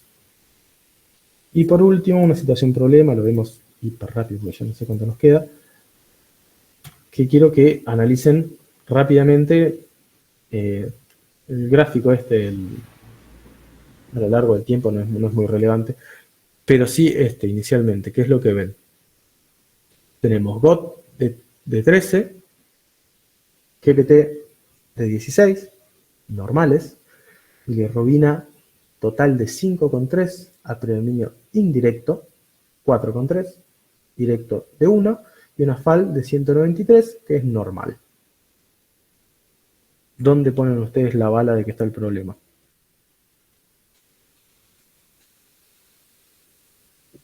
La bilirrubina, no. ¿A dónde direcciono yo mi diagnóstico? ¿Le pido todas las enzimas hepáticas a ver si el hígado dejó de producir? ¿O hacia dónde redirecciono? Quedan menos de 5 minutos. ¿Qué dijimos antes? La bilirrubina en sus dos porciones, una tenía que ver con la gluconeogenesación y otra tenía que ver con aumento de la producción. ¿No? ¿No? Bueno. Si yo Puede ser tengo, que si- para colestasis tengo la FAL normal. Para daño hepatocitario tengo las transaminasas normales. Lo que yo tengo es una bilis aumentada a predominio indirecto. Bien. Y eso me habla de un aumento de la producción de bilirrubina, aumento de la producción de degradación de eritrocitos. Yo tengo que ir a buscar un componente de hemólisis o un componente que me esté justificando mayor degradación de los glóbulos rojos. ¿Se entiende? Entonces el hígado lo único que está haciendo es recibiendo mayor producto de degradación y lo está conjugando de manera acorde. Y no tengo ninguna de las otras alteraciones. Distinto es en este gráfico. Analicémoslo rápidamente.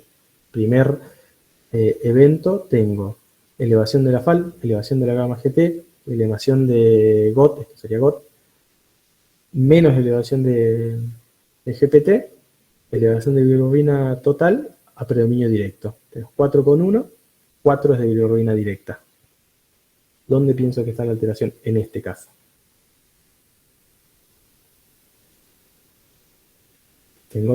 Partimos de acá. Tengo bilirrubina total aumentada y es a predominio directo. O sea que mi producto de degradación, o sea,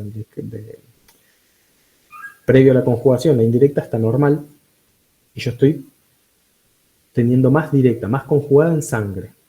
¿Sí? Parece que hay un problema en la excreción de esa bilirrubina directa. Lo voy a buscar la FAL, está aumentada, me habla de daño canalicular, probablemente haya una obstrucción. ¿Sí? Yo esa FAL no sé si es ósea, tengo la GGT aumentada. Listo. Le pongo el sello de que es algo hepático. Y fíjense cómo toca un poco las transaminasas, las eleva un poco, pero no tanto como la FAL. ¿Sí? Entonces, probablemente tenga un proceso de obstrucción. ¿Están todos de acuerdo? ¿Me siguieron? Fui muy rápido, perdón, estoy yendo muy rápido, que se nos acaba el tiempo.